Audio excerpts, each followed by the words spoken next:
Well, I'm just extremely proud of our approach to the game. I think that this is every game from now on is a big game, and I don't think any of them really mean more than the next one because you need all of them to line up. So I just knew that this is going to be a challenging one because they all are, and I was really proud of the way that this team just approached this one, just all the days leading up to it, and was really focused on the game plan. I'm just so proud of the way that we executed the game plan and things that we talked about with this team to hold the team, any team in our league, to 14 points at halftime is just another incredible defensive effort, and I think that we let that fuel our offense and get rolling.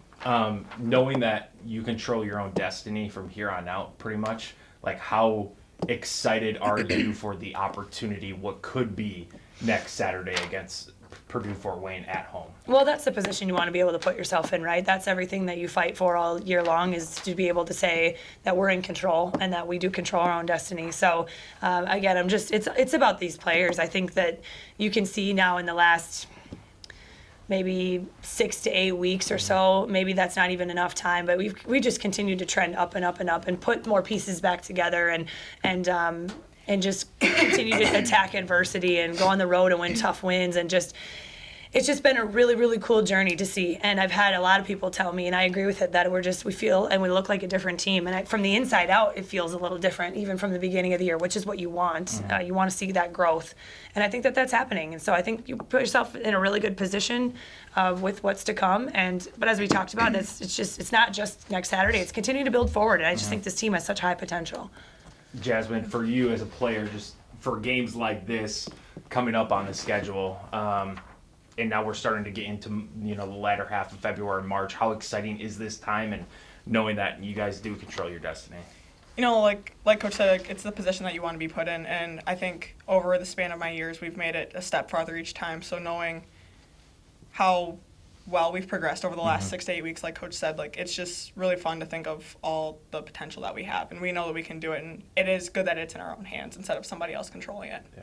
Kayla, for you, as a coach, how much of an advantage is it to have now a week off and your opponent coming in has to play 2 games and travel, and you're here in Green Bay prepping for them? Yeah, of course, it's out of our control, right? So that's the way that the schedule lined up, and we take whatever we get. So it allows us to obviously focus on one opponent rather than 2, and it allows us to get rested up and ready to roll. So we'll approach it the same way we've done everything else, and we've had a week or 2 like this as well earlier in the season. So we'll reflect back and go with that. But I think we take whatever they give us, and I think that that's the position we're in. So we've got to make sure that we're using that to the best of our abilities. When it comes to Maddie Schreiber, obviously we've talked about it. She comes off the bench. I think that you might be thinking it might be a little overblown because she still plays 20 minutes. But for her to continuously do this and for her to score her 1,000 points, how special is that? And just another big night for her. Maddie's is a really special player, so it's amazing that we have the luxury of bringing her off the bench, and of course that it was that set up that way because when she came back, we had our starters and we were rolling, and so we just gave her some time. But now she's playing starters minutes, so even though she comes off of the bench, she plays a huge role in this team, and it was so fun to see her knock down those shots, and she's playing with so much joy and feeling so comfortable again, and her teammates are looking for her. So I just told her to score 1,000 points and to add your name to the record books in this program is a very big deal in any capacity, but 1,000 points, I think it says a lot, especially because she's had to deal with a lot of injuries throughout her career, so that there were less games available for her to be able to do that in, and I think that's it's always a huge accomplishment, but especially for her and everything that she's gone through. I absolutely love that she's looking for her shot, and I think she's such a tough matchup, and adds right back into all these rest of these seniors as far as how they look for each other. And she found Jazz on a couple of rolls today to the basket, and it's just those are the things that just come with playing together for so many years. So I think she's geared up for a really strong finish to her career. Jasmine, just kind of how nice is it to have such a selfless team? Because I watch the bench and I see you and I see other players when they're not in. You guys are going crazy on the bench.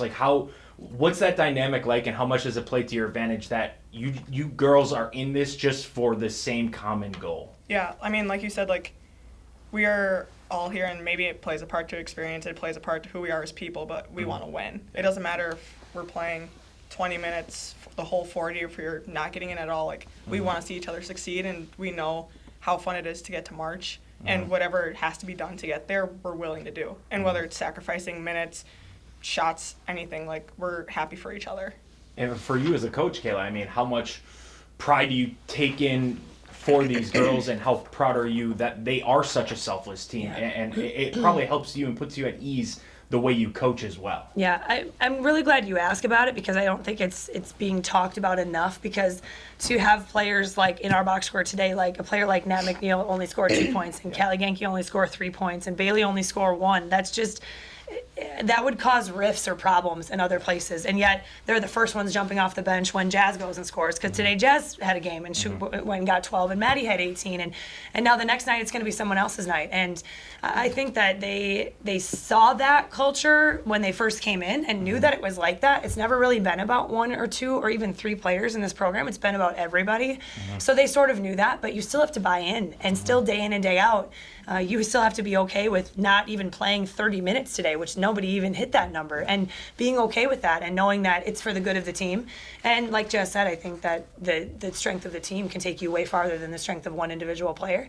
And these guys are really bought into that. They've experienced it, and they want more, but they know they have to do it together. Is it a benefit for you to see the younger players get into these games? And I know, they're not playing as much right now, but they could, in future years help you out in getting this experience right now. Like, how much does that benefit you? Yeah, well, it's always a great day when everybody on the bench gets to play and everybody gets some time. And of course, they're thrown into situations where they're, in practice, they're primarily our scout team. So when you see them out there running our offense and doing our things, that's actually not what they're most commonly doing. And so it's a challenge for them sometimes. And so they get their time out there, and it's not always easy or smooth sailing, which we saw. But I love that they get a chance to get out there and get on our floor and just get to be more comfortable. Like seeing Ellie hit the 3 on the little get behind and driving to the basket. Like, those are the plays you want them to feel more and more comfortable making. I don't think she was making those a little while ago during this season. So it's an important thing. And again, then you see all the starters standing up and getting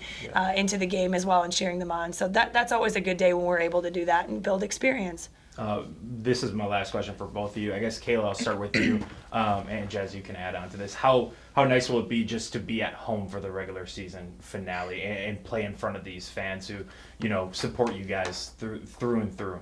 Well, today we had the highest attended game all season long, over 2,300 people. And having over 2,300 people at a game is not something we've seen in our league all year on the road. And so we really understand and appreciate, especially players who have been in this program for a long time, how unique that is, and how so much we cherish our fan support and the noise they bring and the energy they bring. Today even felt different from past games. You could tell there were more people in the building, and when big plays happen and they have to call a timeout and everybody's on their feet, I mean, that just gives you more energy and more adrenaline. So we believe we have the best fans in the country. We're thrilled to be at home for the final game and going on into the tournament. We need all their support. So truthfully, my goal would be to sell this place out. I was a part of a couple of sellouts as a player. There's no reason why this team, the way they're playing, the talent they have, and the selflessness of them in playing together and wanting it so much for each other, that should bode for a bigger crowd. And I would love to get this place rocking with 4,000 people next Saturday. Yes, just how excited are you to? I mean, like Coach said, there's no place like the Crest. You go other places in the conference, and it's not necessarily like that, and it just requires you to bring a lot of your own energy, which it's just so much easier here, especially because we do a good job of bridging that gap and knowing them. So it's we already know they care about us as players, but knowing them as people and them knowing us, it's just such a huge advantage for when we're done. Yeah. So, but yeah, we really appreciate their support. Awesome. That's all I got.